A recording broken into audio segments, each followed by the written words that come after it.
ഹരേ കൃഷ്ണ എന്ന ഈ ചാനലിലേക്ക് സ്വാഗതം. എൻ്റെ പേര് സുജേഷ് ശൂരനാട്. ജ്യോതിഷ സംബന്ധ വിഷയങ്ങളാണ് നമ്മൾ ഈ ചാനലിലൂടെ ചർച്ച ചെയ്യാൻ ഉദ്ദേശിക്കുന്നത്. ഇന്ന് നമ്മൾ നോക്കാൻ പോകുന്നത് മകയിര നക്ഷത്രത്തിൽ പിറന്ന പുരുഷന്മാരുടെ നക്ഷത്ര പൊരുത്തമാണ് ഇന്ന് നോക്കാൻ പോകുന്നത്.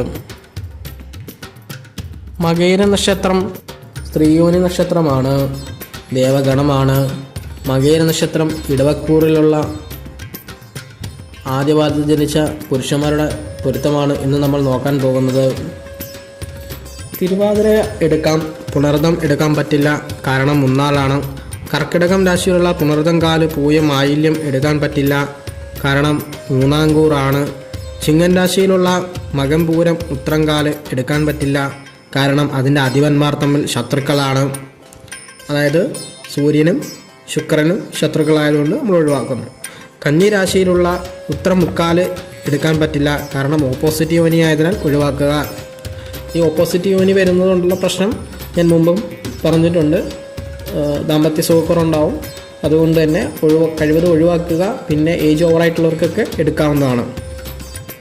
ഏജ് ഓവർ എന്നതുകൊണ്ട് ഉദ്ദേശിക്കുന്നത് 50 വയസ്സിനൊക്കെ മുകളിലുള്ള രണ്ടാമത് വിവാഹം കഴിക്കുന്നവർക്കൊക്കെ എടുക്കാവുന്നതാണ്. അത്തം എടുക്കാം, നല്ല പൊരുത്തമായിരിക്കും.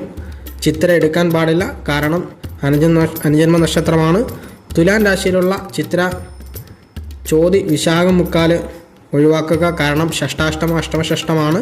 വൃശ്ചികൻ രാശിയിലുള്ള വിശാഖം കാല് ഓപ്പോസിറ്റ് യോനി ആയതിനാൽ ഒഴിവാക്കുക. അഞ്ഞിഴം നല്ല രീതിയിൽ ചേരുന്ന നക്ഷത്രമാണ്. തൃക്കേട്ട ഓപ്പോസിറ്റ് യോനി അത് ഒഴിവാക്കുക. ഓപ്പോസിറ്റ് യോനി ആയതുകൊണ്ട് ഏജ് ഓവറായിട്ടുള്ളവർക്ക് എടുക്കാം. ഏജ് ഓവറായിട്ടുള്ളവർക്ക് മാത്രം പരിഗണിച്ചാൽ മതി. ധനുരാശിയിലുള്ള മൂലം പൂരാടം ഉത്രാടം കാല് എടുക്കാൻ പാടില്ല, കാരണം പുരുഷയോനി നക്ഷത്രങ്ങളാണ്. കൂടാതെ ഷഷ്ടാഷ്ടമം അഷ്ടമഷഷ്ടവുമാണ്. മകരൻ രാശിയിലുള്ള ഉത്രാടം മുക്കാല് തിരുവോണം പുരുഷയോനി നക്ഷത്രങ്ങളാണ്, അതുകൊണ്ട് തന്നെ ഒഴിവാക്കുക. അവിട്ടം അനുജന്മ നക്ഷത്രമായതിനാൽ ഒഴിവാക്കുക. കുംഭൻ രാശിയിലുള്ള ചതയം എടുക്കാം. പൂരുരട്ടാതി മുക്കാല് ഓപ്പോസിറ്റ് യോനി ആയതുകൊണ്ട് തന്നെ ഒഴിവാക്കുക.